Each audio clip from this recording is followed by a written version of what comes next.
My son will inherit everything. My husband's affair baby will receive nothing. My name is Amelie and I have a 5-year-old son. My ex-husband cheated on me with his co-worker, Bethany. I was 2 months pregnant with our second child when I found out Bethany was going to have his child. I miscarried. My ex left the house to be with her. It's been 2 years since it was born. My mother-in-law has been supportive of me and has had nothing to do with my ex or his mistress and their child. Up until a few months ago. I adore my in-laws and we're extremely close. My mother-in-law and parents are the best of friends. She loves me and her grandson more than anything. This infuriates my ex-husband's affair partner. My in-laws cut contact with them straight away. Bethany was jealous that her child would never know the love of grandparents. At least her son has a father.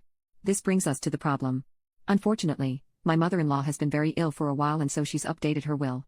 My ex-husband was an only child, so he would get everything. But now, my son will inherit her house, villa and money. I will receive a large portion of her money and all of her belongings. Until my son turns 18, it will be in my trust. If I pass before that, my parents will take care of it. They do not know this. The thing is, once they caught wind of her being ill, my ex-husband begged for forgiveness. The mistress started being nice towards her. She started fights and called her horrible names before, and forced her to be around her baby. My mother-in-law is bedbound, but she says she wants to leave with a bang so she'll endure this. I haven't encouraged her to do anything and this is her choice alone. They want her money, and her son thinks he is still included in the will. He also thinks his child will now be acknowledged by his grandmother and will also receive money. What fools they are.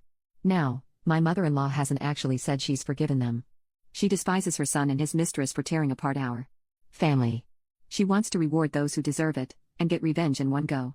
The mistress keeps on hinting on how her child will grow up and attend a great college and more money-involved things whenever she's around my mother-in-law.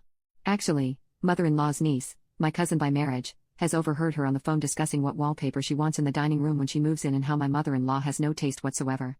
She also mentioned how she'll finally be able to take down pictures of my son when my ex owns the house. Too bad for her, it will belong to my son. No changes will be made until my son becomes 18. It's his grandmother's home and he should be allowed to cherish it in the way she's decorated it. I'm not really allowed to tell anyone, and though this revenge will be satisfying, I'll have to lose my mother-in-law. It's kind of a win-lose situation and I dread the day when she'll take her last breath. She means a lot to me, I love her.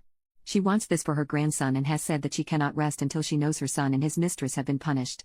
She wants this because her childhood was also ruined because of her father and his affair partner. She wants my son to know he was loved and will always be loved. I hope my son will always value the great women in his life.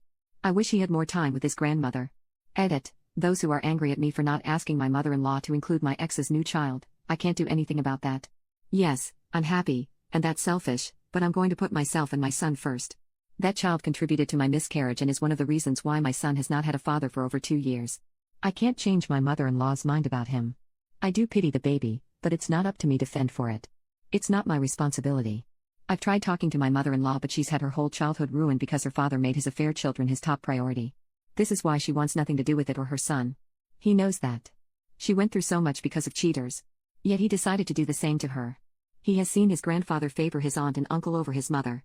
If this happened to you, you wouldn't be so happy about sharing yet another thing with the baby. The mistress would send me photos of her ultrasounds after I miscarried. Either to me or to my family. In the first envelope, she sent a letter full of the nastiest things about me, my son and my miscarried baby. She'd even tagged me on social media on an account I didn't know about. It was an invitation to her baby shower. She has done plenty of disgusting and hurtful things to me regarding my miscarried baby. The people who are coming at me in the comments would not be as civil as me if anything like that happened to them. Ignoring her child is honestly the best option. I do not want my son to grow up with her son. And to those who are insulting and saying rude things about my dying mother-in-law, you are truly disgusting.